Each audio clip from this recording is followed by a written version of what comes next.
పెద్దలంతా రావడంతోనే సమయం లేదు కాబట్టి మిత్రులారా మరొక్కసారి గుర్తు చేసి మేము పక్కకు వెళతాం. ఒకే ఒక్క నిమిషం ఉంది. వారు వస్తారు, అభివాదం తీసుకుంటారు. ఆ వెంటనే పోలీస్ బ్యాండ్పై జాతీయ గీతం ఉంటుంది. ఆ తర్వాత గౌరవనీయులు మన చీఫ్ సెక్రటరీ గారు కార్యక్రమాన్ని నిర్వహించి ప్రమాణ స్వీకారోత్సవం మన పెద్దల చేత చేయించేటువంటి సందర్భం కాబట్టి సుమారుగా ఒక 35-40 నిమిషాల వ్యవధిలో ఆ కార్యక్రమం ముగిసిన తర్వాత పలుకుతున్నాం. మానవీయ దృక్పథానికి ప్రతీకగా ఉండేటువంటి నారా చంద్రబాబు నాయుడు గారి సహధర్మచారిణి అమ్మకు స్వాగతం పలుకుదాం. సోదరిమణి విచ్చేశారు. వారి యొక్క చేయూత, వారి యొక్క సహకారం ఎన్నికల్లో చూశాం.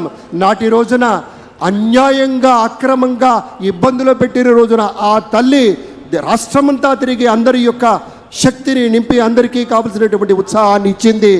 తమ కుటుంబ సభ్యులంతా కూడాను, మన లోకేష్ బాబు గారు, బ్రాహ్మణి గారు అందరూ కూడాను అద్భుతంగా పరిశ్రమించారు.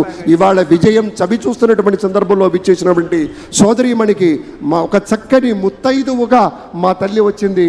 ఆ తల్లికి స్వాగతం. అదిగో మన బాలయ్య బాబు సోదరీమణితో ఆత్మీయంగా స్పర్శ గావిస్తూ ఉన్నారు. స్వాగతం, సంతోషం. ఇది ఆత్మీయ ప్రమాణ స్వీకార మహోత్సవంగా ప్రతి ఒక్కళ్ళం పరిగణిస్తున్నాం. పార్టీలకి అన్నిటికీ అతీతంగా పడిన కష్టానికి ప్రతిఫలంగా ఈ రోజు కోసం ప్రతి ఒక్క